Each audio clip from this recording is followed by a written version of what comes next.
I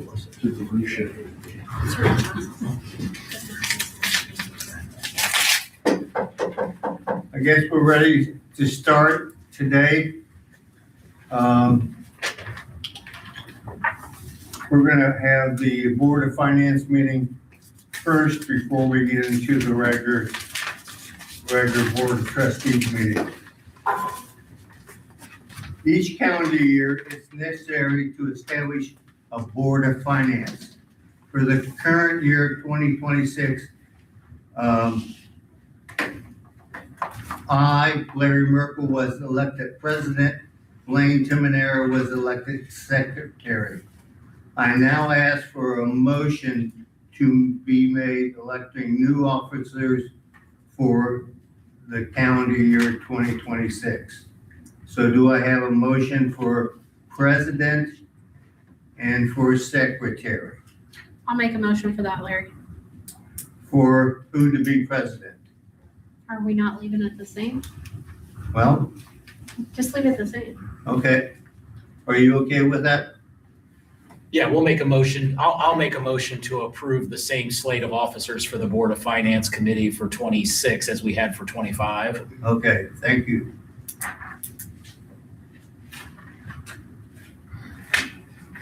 You okay with that, Blaine? Well, you'll need to vote. Yeah, second that. Yeah, I'll second it. Okay. All in favor, say aye. Aye. Aye. Opposed, same sign. Motion carries. By now, I asked, as being the new president, to preside over the remainder of the meeting. I will ask Todd Nobby for an investment report. Investments for 2025, we had a total of $282,939.64. Of that, $224,439.64 was the education fund, and then the bond account, which is our investment account, it was $58,500. Can you send all the members of the board a copy of that? That's in the board packet. Okay, thank you. All right. Second question for the finance meeting. Any checks outstanding for over 2 years that need to be voided? The list was sent also in the board packet. The high school had a total of several checks totaling $939.08. All the other ECA treasurer account had $70.75, which were 4 of those checks, and the CO had 2 checks for $33.45. Okay. Now, from the trustees here to accept all reports and declare the outstanding checks listed in such reports to be voided. So I need a motion from the trustees. Todd, can I ask a quick question? Yeah. On the checks voided, I know in review of that, there's a few folks on there who are like employees. Is there contact with them? We contact them up till, and then they choose not to either ask for a check reissued or they don't find it. Okay. And that's been done? Yep. Larry, I'll make a motion to approve the voiding or canceling of those outstanding checks on the report provided. Thank you, Jerry. Do I have a second? I'll second that. Thank you, Stephanie. All in favor, say aye. Aye. Aye. Motion carries. Last item on the finance meeting is a review of the financial condition of the corporation. Mr. Hunter will now share information regarding such condition of the corporation. Thank you, Mr. Merkel. Each year since this requirement came about, we go through the information that's provided by the Indiana Distress Unit Appeals Board. They have financial information for every public school district. So anyone can go online and get this information in, and it goes a lot more in depth. We don't change the reports that they have.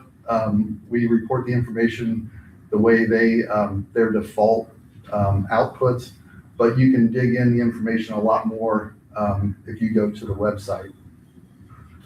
This first slide just shows, and the one thing that I will say, because it's pulled from all the reports, from all the, that it will lag a little bit. So it's basically 24-25 data. So it's not completely up to date, but it provides a lot of trend data for you to be able to see the state of the school corporation. So for 24-25 fall ADM, we're at 2181. We had a little over $925 million in net AV, and the estimated population for Batesville Community School Corporation was a little under 13,000. This first slide shows our enrollment trends, and it's difficult to see here because they're actually, to have an increase of one student there, it's 1/2000th of one of those bars. So it looks pretty flat.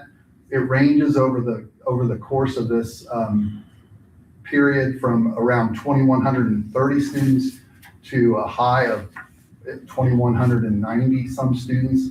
That high point was reached back in 2017-18, so about the third year over on the graph.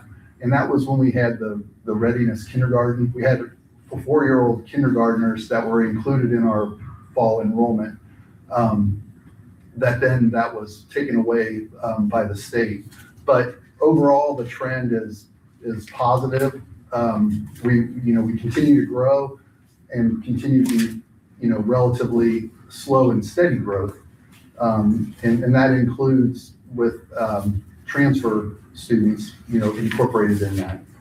The blue lines are the fall ADM, and the green line is the spring ADM. And typically we tend to lose some students from fall to spring count, mostly due to early graduations and some students that transfer out during the year. They also had categories for virtual students. We do not have any virtual students included in our enrollment.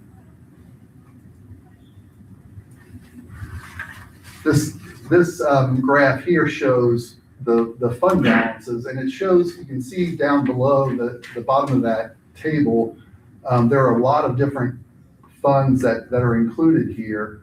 But if you start off on the left-hand side, you can sort of see a break. There are light green columns from the old general fund, the old accounting system for schools that ran through 2018.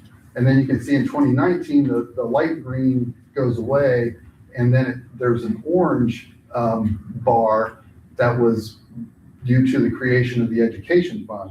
So I think the most beneficial way to look at this graph is to look at each of the different colored bars separately to sort of see the trend overall. So the orange is the education fund, and you can see how our education fund has grown, how that trend has grown steadily since the inception of that fund in 2019.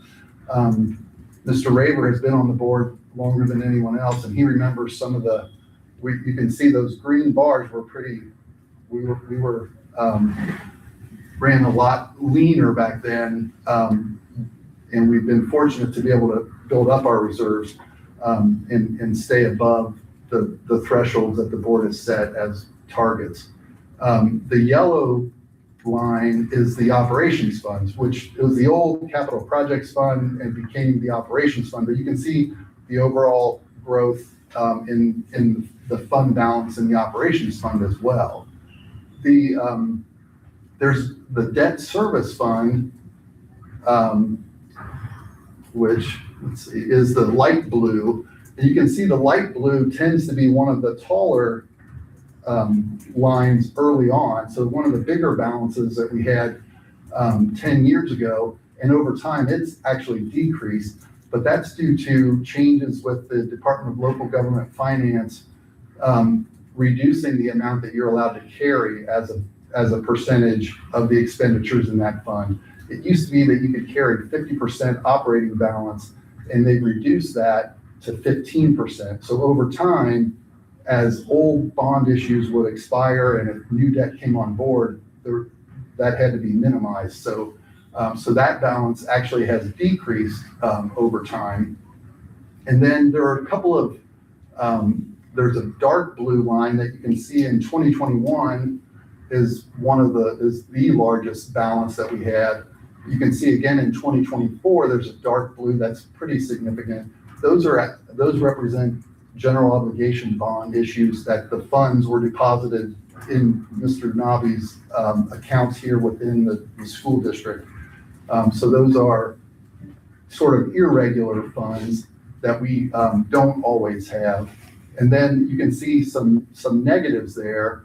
The negative fund balances basically are federal stimulus funds. So those are reimbursable expenses. We were granted the money, we had to spend the dollars, and then we got back to zero when we received the funding from the federal government.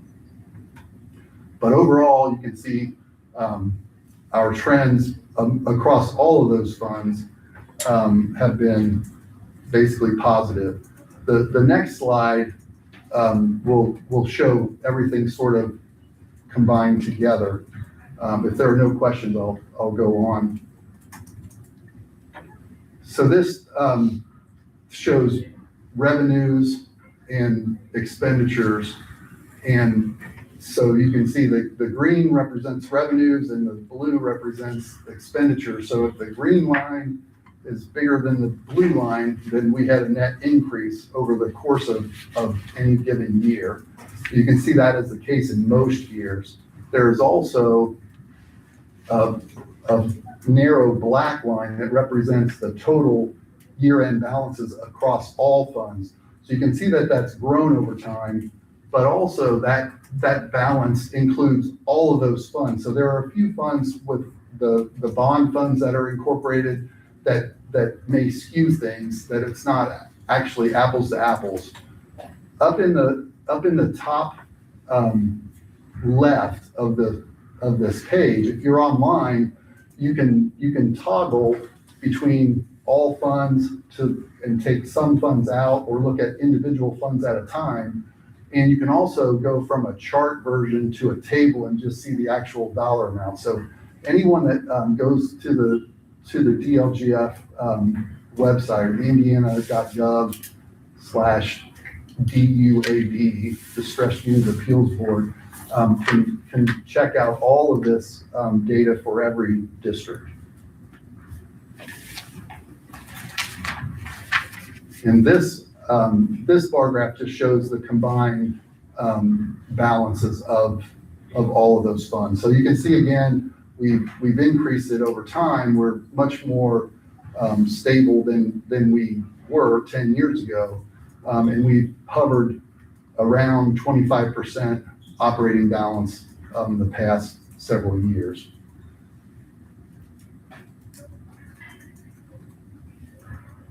This graph shows all of the different revenue types that breaks down the percentages.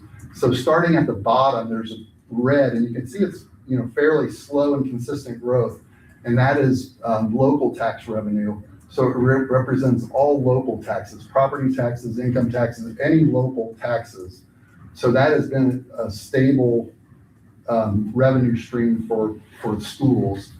Above that, you can see debt revenue is in green. So again, you can see that we don't issue debt every year. We don't have that on our books, but when we do, it shows up. So it provides, a boost of revenue in the years when we have had that.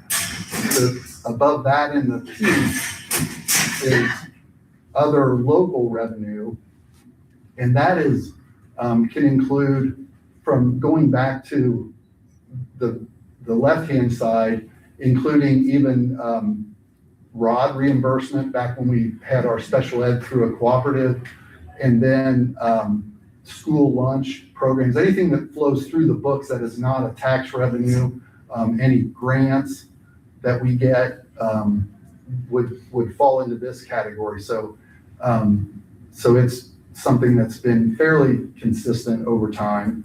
then the vast majority of our revenue comes from the state basic grant into the education fund.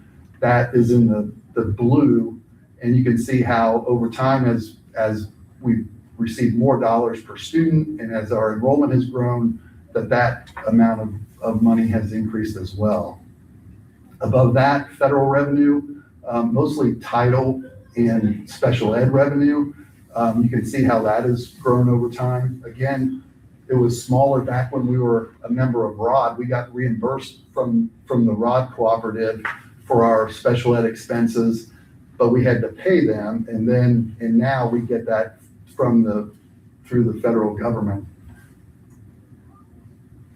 And then on the very top, let me see if I can't read it from here. Oh, is other federal dollars. So back when we received the ESSER's money, and including in 2024, we were still receiving the excellence grant that helped out with some of the things here at the high school and with the Innovation Center, some programs. So those federal dollars represent that top pinkish part of the graph, and going from 2021 through 2024. So any questions related to those different revenue categories? This is for school districts that have an operating referendum. This would show the history of that. We obviously have not had an operating referendum, so there's nothing to report there. And that concludes the report on the fiscal condition of the corporation. Are there any questions on the board concern? I will, Lane, did you have one? I do not know. Okay, I will declare this meeting adjourned, and then we can go on to the regular school board meeting. And we'll have a pledge of allegiance. I pledge allegiance to the flag of the United States of America and to the republic for which it stands, one nation, under God, indivisible, with liberty and justice for all.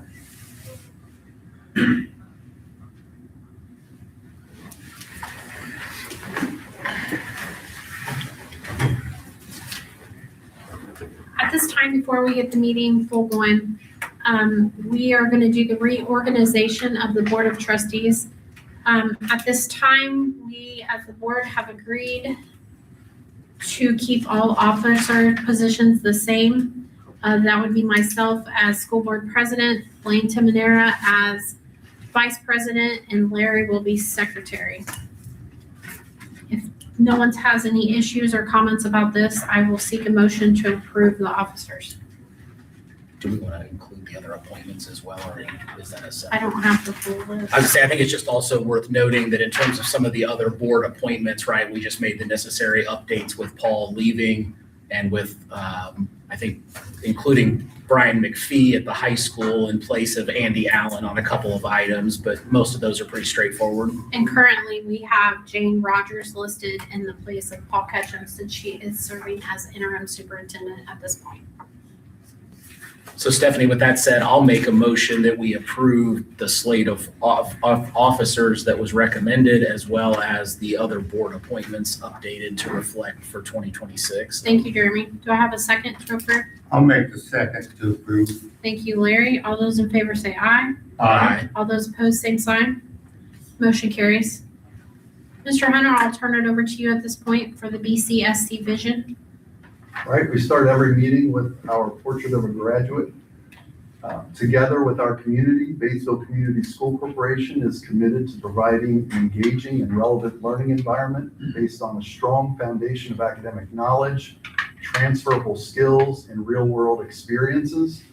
Batesville Bulldogs embody confidence, empathy, and resiliency to ensure 21st century success. And that brings us to our first consent agenda item, the consideration of minutes. This includes the regular December minutes, regular December meeting, along with two executive session meetings in January related to the superintendent search. Does anyone have any questions or comments on the minutes? No, No comments. I'll make a motion to approve. Thank you, Larry. Do I I'll have a second. second? Thank you, Jeremy. All those in favor say aye. All those opposed, same sign. Motion carries. The next item would be payroll journals and register of claims. I think all of those items should have been in the board packet. There have been some at your table, some additional claims today totaling just under $50,000 that came in late. Duke Energy represents over $28,000 of that amount. Our electric bills, Mr. Nabi gets those electronically now, and they came early enough to include with payment at this meeting. So that was $28,000. Our food service department had over $12,000 in bills to US Foods, who is their mainline food distributor. I believe there were a couple $1,000s in equipment leases for copiers and about $3,000 in welding supplies for the Innovation Center for our welding program.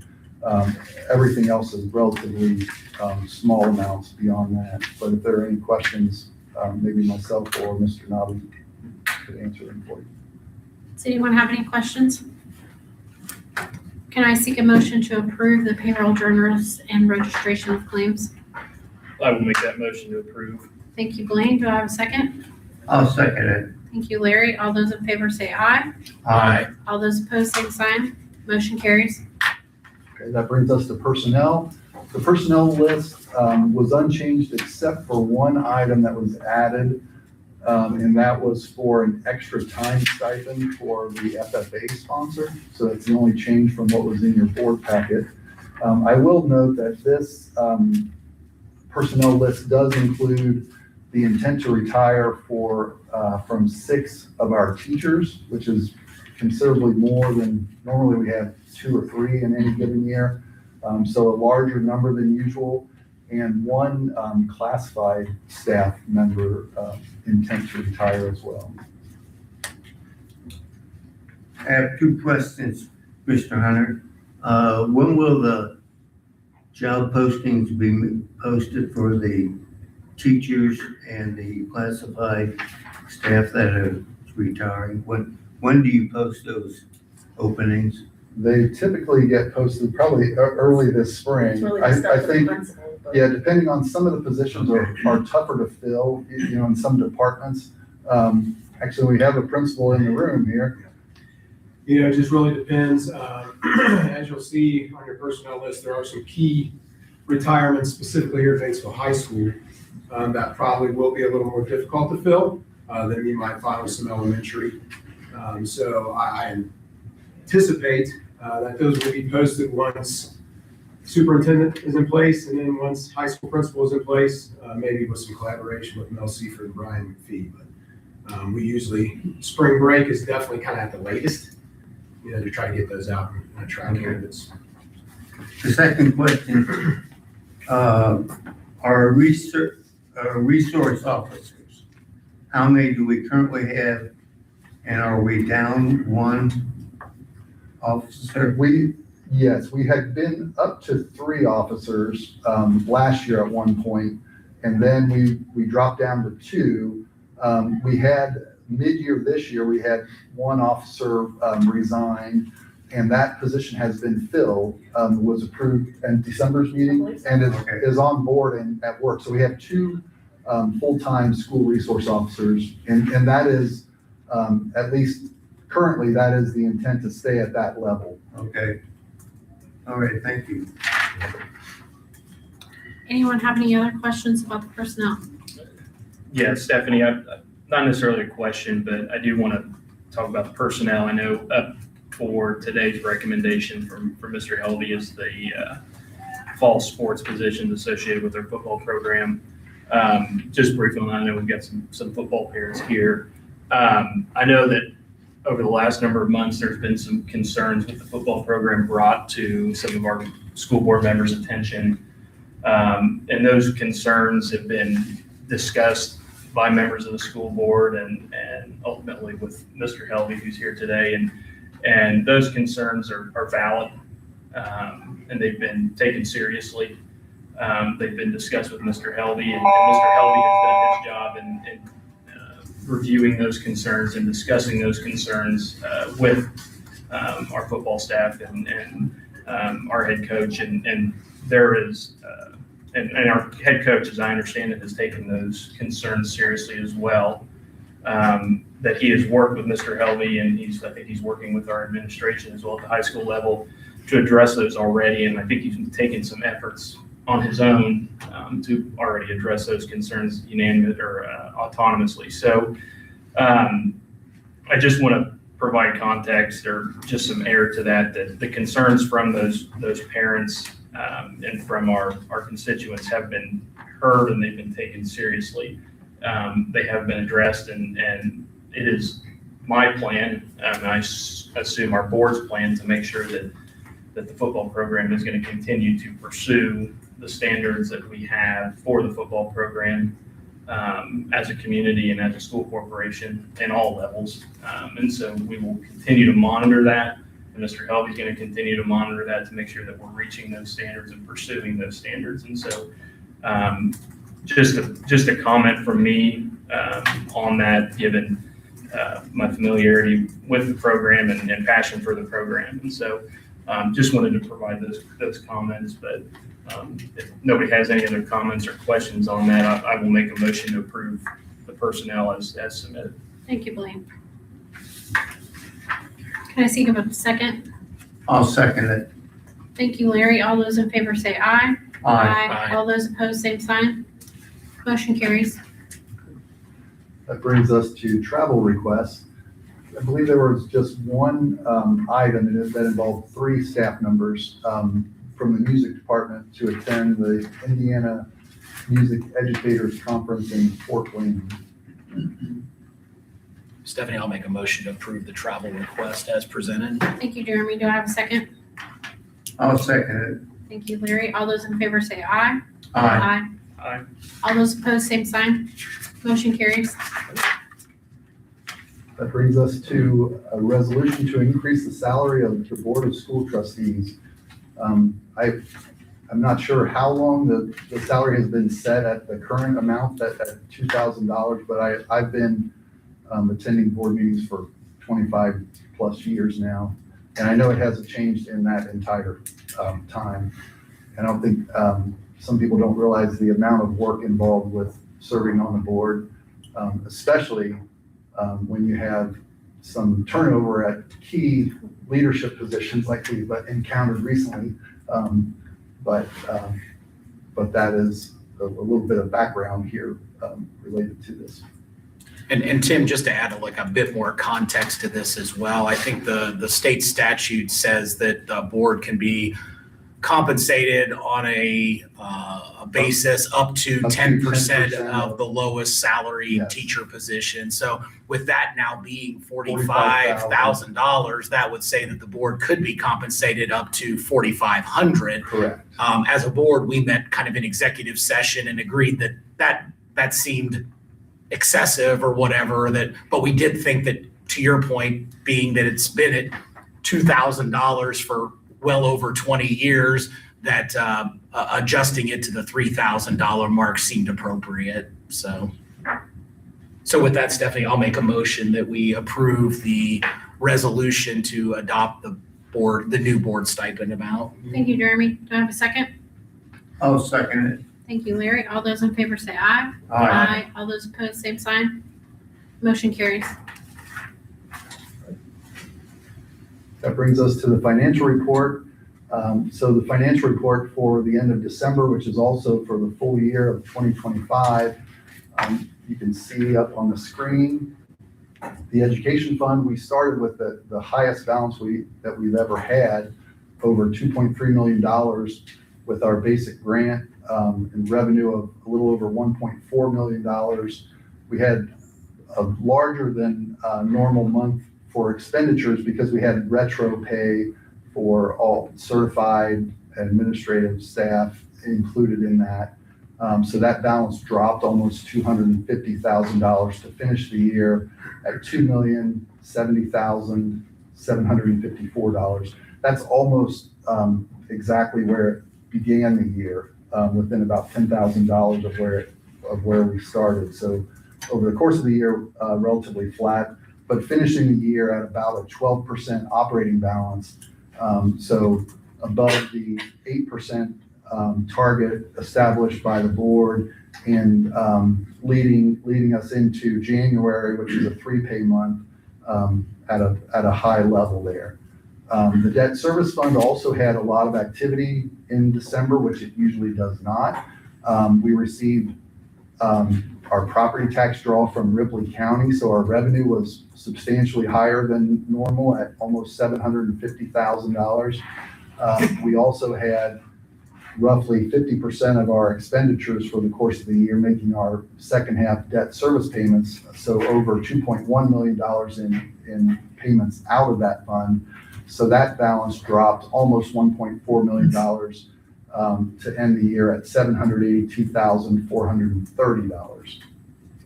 The operations fund, which also benefits from getting the property tax draw deposited, had over $1 million in revenue. Also affected by retro pays, but to a lesser extent, but $455,000 in expenses from the operations fund in December. That balance actually climbed by $559,000 to end the year at $4,373,689. With no activity in the rainy day fund, our balance across all funds dropped from the November 30th, but finished the year at $7,235,851. That is approximately $240,000 increase from 12/31 of 2024. Any questions with that? No, makes sense. We'll roll on to our construction expenditure report. You can see in December, we spent about $500,000 out of our 2025 construction bond account. Almost all of that was related to the roofing projects at the middle school and the high school.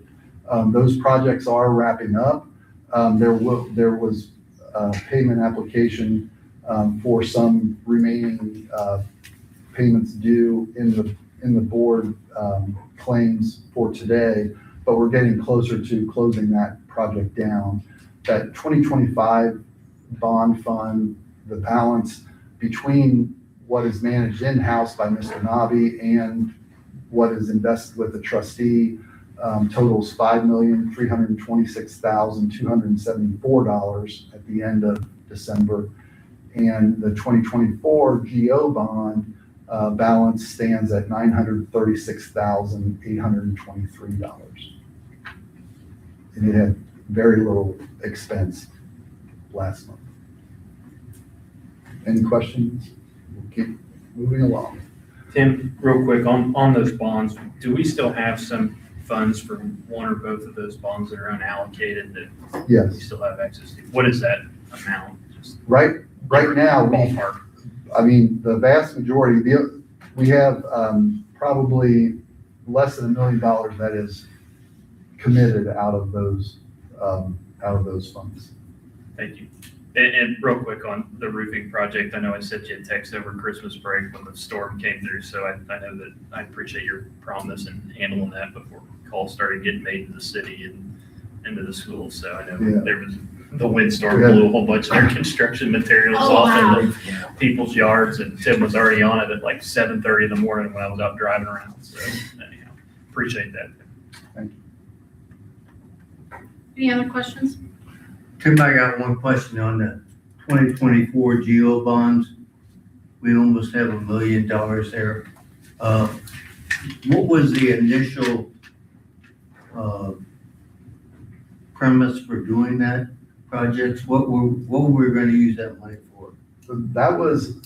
So there were several goals with that when we did that. One was to help manage our tax rate. We saw we were going to have our tax rate would drop off. So we wanted to sort of backfill that Obviously, we were wrapping up several large projects out here, site improvements at Batesville High School. And we knew, even with some of the work we've done with adding on to the High School Innovation Center, we've done other improvements at some of the buildings. But projects such as the roofing project that we just completed, other mechanical projects and interior updates in a few places, those dollars would be able to be used to get our buildings back up to shape. And in addition, as an operations relief fund to give us a little bit of flexibility in managing the operations fund, which in the result of that is it gives us more flexibility even with our education fund. So as we've had some grant dollars to help us with Ivy Tech, as we've had some other revenue streams, some we talked about the excellence grant that we received for high school. We've had things, the BCEF project with the Success Center, having those dollars to help be able to supplement those other programs has been really beneficial for us. So it's mostly for capital improvements across all buildings, but especially with the general obligation dollars, we have more flexibility as far as equipment needs, even including school buses. We've never had to purchase school buses from anything other than the operations fund, but a lot of schools can no longer afford to do that. So kind of looking ahead to provide some flexibility and knowing that we still have some facility improvements around the district that we are trying to get all caught up on. So as I understand it, school buses now are like $250,000. They've increased probably more than 50% since the beginning of COVID. Yes. So what's our plan for school buses in this current year?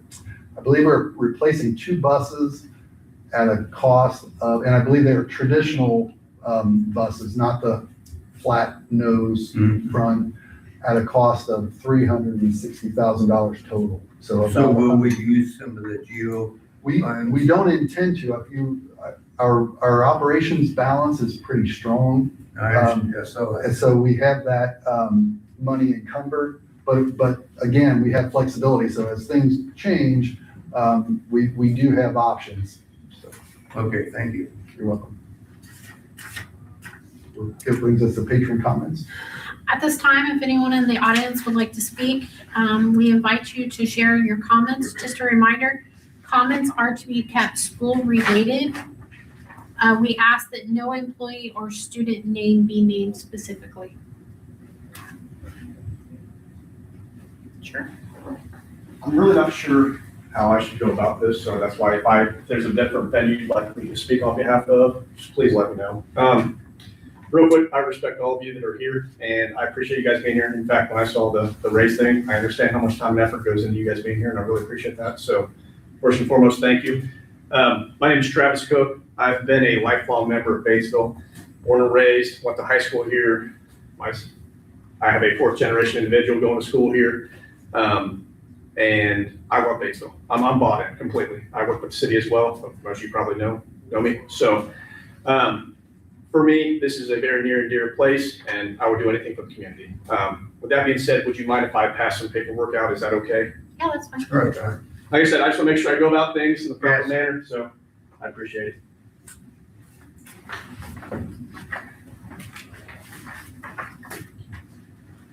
I'm not gonna walk over that just in case.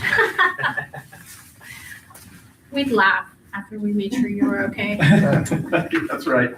I'll laugh later. Thank you. Once again, like I said, I really appreciate everybody being here. Is there a place you would like me to stand? It would be better. Or anything? No, you're great right there. Okay, so I guess my question is, so I kind of have the categories of discipline here, as you see, and then there should be 1 through 4. Melissa, was there anything attached to that? You might so I kind of would like to give a hypothetical situation, if you don't mind. If you would like me to take this to a different venue and you feel it'd be better that way, please let me know. For this situation, let's say there's a student in high school, female, she's in a classroom full of students, boys and girls, teacher's there, and she is completely bare naked from the waist down, so everything is exposed to all the boys and the girls in that class. My first thing would be, based on the categories, and if you don't feel comfortable, I completely understand. If there would be a category that you would deem fitting of a general student doing this to another student in front of a classroom full of boys and girls. Forcibly exposed. Huh? Forcibly exposed. Forcibly exposed. Also, the individual may have been blindfolded. So if you don't feel that's, I completely understand. But I'm just trying to get some clarity on how that would work. What may going forward, like when I read through the categories, it could fit several different categories possibly. However, I feel, and maybe this is a good question to ask, for the categories, is that something the school board creates or they approve? Is that something the school board does? They're created and then we approve them. Okay, I didn't. But I will ask, like, if this is something personal to you, I would ask that we table it for right now and have like a one-on-one conversation Okay, to see how things have been addressed and how things have been taken care of, just so we're not okay. putting No, everybody that's on why the I wasn't spot. sure. Yeah. That's why Yeah. I appreciate you. Yeah, I bringing would that be, up. I would be happy to, I'm pretty sure you have my number. You can just message me and we'll set up something if that's okay with you. Yeah, absolutely. Yeah. So, and thank you all again. I appreciate your time. I apologize for taking your time. I know that's good, so. Thank you for coming. We appreciate it. Thank you. Anyone else at this time? All right, Tim, we're ready to move forward. All right, we'll move on to action items. The first would be approval of the transfer student deadline. The recommendation is to keep it the same as it has been, which is August 1st. I believe that has worked. It probably puts more pressure on Batesville Primary School than anywhere else as far as leading up to that point if we're busting at numbers, and that would be where we could potentially have a large influx of students at the end and have to try to figure out what to do. But that has been consistently an August 1st deadline, and I believe we've worked through it, and that's the recommendation to continue with. Does anyone have any questions on that? No, I'll make a motion to approve the transfer student deadline. Thank you, Jeremy. Do I have a second? I have a second. Thank you, Blaine. All those in favor say aye. Aye. All those opposed, same sign. Motion carries. Thank you. The next item is approval for membership in the K-12 Leading Indiana Co-op, the acronym CLIC. This is a food service cooperative that we've been in for probably more than 5 years. It's probably the largest school group in the state, and provides pricing on mainline food distributor, bakery, dairy, produce, other specialty items. They also provide professional development and assistance with compliance with state and federal school lunch program guidelines. So we benefit tremendously from this. I believe the cost is 36 cents per case goes to the cooperative for any items we order through that agreement. And Tim, if I remember correctly too, like one of the benefits of the co-op is that we don't have to then go quote and bid all of those individual, I'll call them commodities, right? So there is some efficiency here as well as just getting us the best price because of there's volume. buying power and a lot of administrative work on the back end. So yes, definitely. And we're a member of multiple cooperative organizations, but yeah, this one for food service has been a slam dunk for them. Stephanie, I'll make a motion that we approve the membership in the K-12 Leading Indiana Co-op. Thank you, Jeremy. Do I have a second? I'll second it. Thank you, Larry. All those in favor say aye. Aye. All those opposed, same sign. Motion carries. Thank you. The next item is approval of Neola policy updates, volume 38, number 1. These were sent out prior to the December meeting over a range of topics. I'm not sure if you have any questions in particular, or, but, you know, basically keeping our policies in compliance with state statute. Yeah, briefly, Tim, and not necessarily a question, but I had reviewed policies, and there were a few that I had some questions on. The teacher appreciation grant policy, the staff evaluation, and then there were a couple others, and some of my concerns were mostly related to whether these policies reflected the personalized staff evaluations that like Mr. Stone King had worked on, and then how we also apply our tag grant or our tag dollars. And so I know I reached out to you about those, and then also with suicide awareness and prevention as well, and the drug testing and alcohol testing for CDL holders. And I know we had talked about that just briefly this morning, but and you had done some looking to see if those matched with our current practices. And as I understand it, you talked to Mr. Ketchum that all these policies, that all the infrastructure had been addressed with intent, with assuming these policy updates to be coming, and that our current practices fit within these policies is my understanding. That is correct. So these were sent out prior to the last meeting that Mr. Ketchum held. There were major changes in the teacher evaluation tool this year, and there were major changes in the way that tag money, in the amount and the way that it would be could be divvied up across staff and to a much more limited number of staff. Mr. Stone King has been involved in both of these much more in depth than myself. I did reach out to Mr. Ketchum and make sure that, you know, as we developed all these new teacher evaluation model and tag program, that it was in compliance, you know, even though it was before we adopted the new Neola guidelines, that it was in compliance with new state statute, and everything is. So all of the changes that we are making, we are currently following those guidelines. I don't know if there's anything else, Brad, that you would have. No, you know, I think we were proactive with that, just for Paul's legislative background, and then Mr. Strauss and I being on the principal board, I think we just had a head start. So we made sure we aligned with the law and adjusted it for what was best for our teachers. Yeah, I think specifically with the teacher evaluation tool, with the state going away from the 1 through 4 categories and to change to the GROW model that I know the board is familiar with, and that it was deemed to be much more useful and productive versus what we used to do.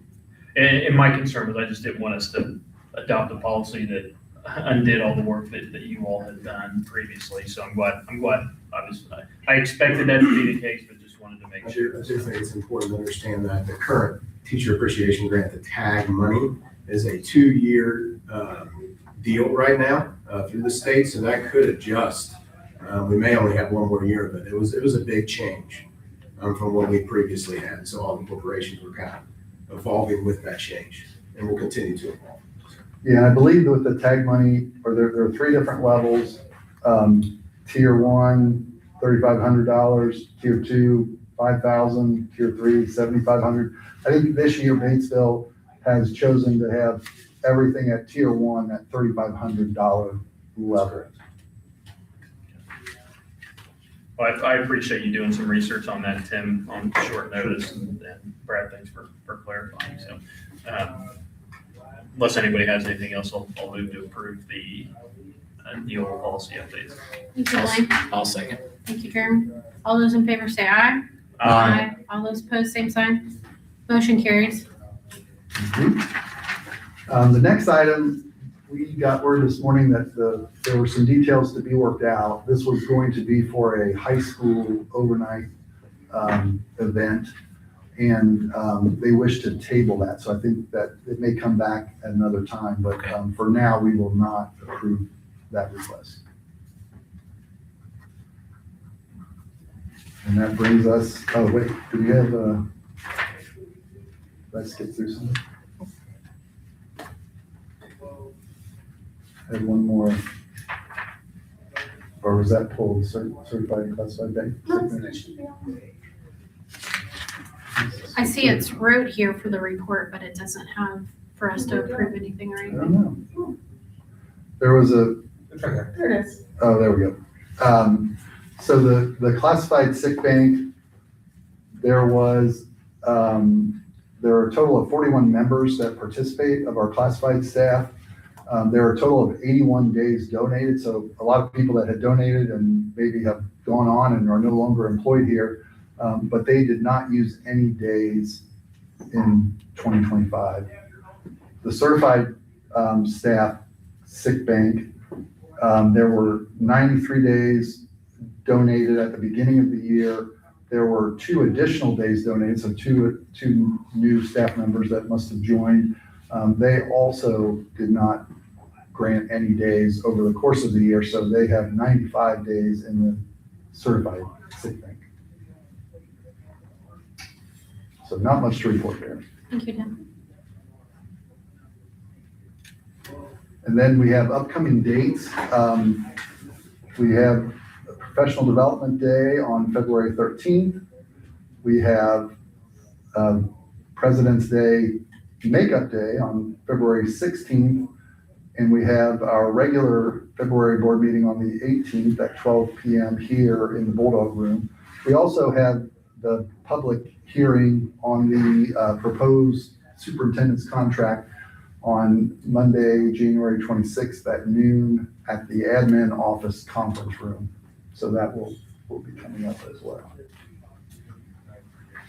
Does anyone have any comments that they would like to add to today's meetings? You're not finished yet. School board appreciation, before we get to school board comments, I've worked with a lot of board members, and Batesville has been blessed with very professional and caring and responsible board members over the years. But I would like to thank you for your willingness to give of your time and your talents to the community and to our students to provide the best education that's possible. So Board Member Appreciation Month, thank you from myself and I'm sure from everyone else out here. Thank you. Thank you. And that brings us to school board comments. Anybody got anything? No? I have nothing. Meeting adjourned. Were you gonna say something? No. Okay. Thank you, Tim. Thank you. Should we do any call?